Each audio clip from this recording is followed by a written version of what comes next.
Hello, my name is Dylan Letterman and this is Le Chatelier's principle.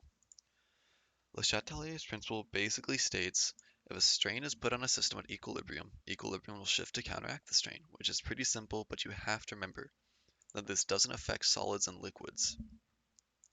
Examples of strains that could be put on a system are change in concentration, change in temperature, and change in pressure. For change in concentration, increased concentration causes equilibrium to shift to the side without the substance that is being increased. And for decreased concentration, equilibrium shifts to the side with the substance being decreased. For change in temperature, you can make a simple flowchart like this.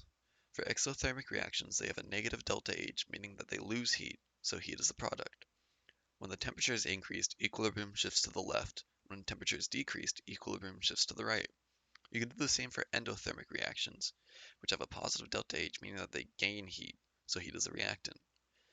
When temperature is increased, equilibrium shifts to the right, and when temperature is decreased, equilibrium shifts to the left. For change in pressure, when pressure is increased, equilibrium shifts to the side of the equation with less moles. And for decreased pressure, it's the opposite. Equilibrium shifts to the side with more moles.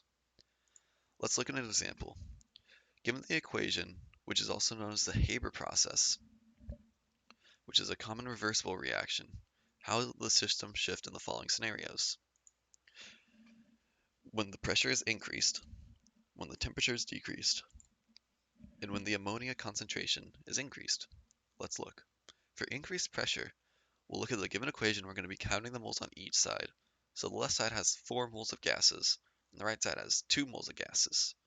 Because the pressure is being increased, equilibrium will favor the side with less moles, meaning that equilibrium will shift to the right. For decreased temperature, we're going to be looking at the delta H, which is negative, meaning that the reaction is exothermic. This means that heat's going to be on the product side. Because temperature is being decreased, equilibrium will shift to the right. For the increased amount of ammonia, because ammonia is a product, when it increases, it's going to favor the reactants, meaning that equilibrium will shift to the left. Try it now. Given this equation with unknown elements and a given delta H, how will the system shift in the following scenarios? When the concentration of 10C sub 3 is increased, when the pressure of the system is increased, and when the temperature of the system is decreased. Pause the video, try it on your own, and write your answers in the comments section and compare with others. Thank you for watching, and I hope that this helps you understand Le Chatelier's principle.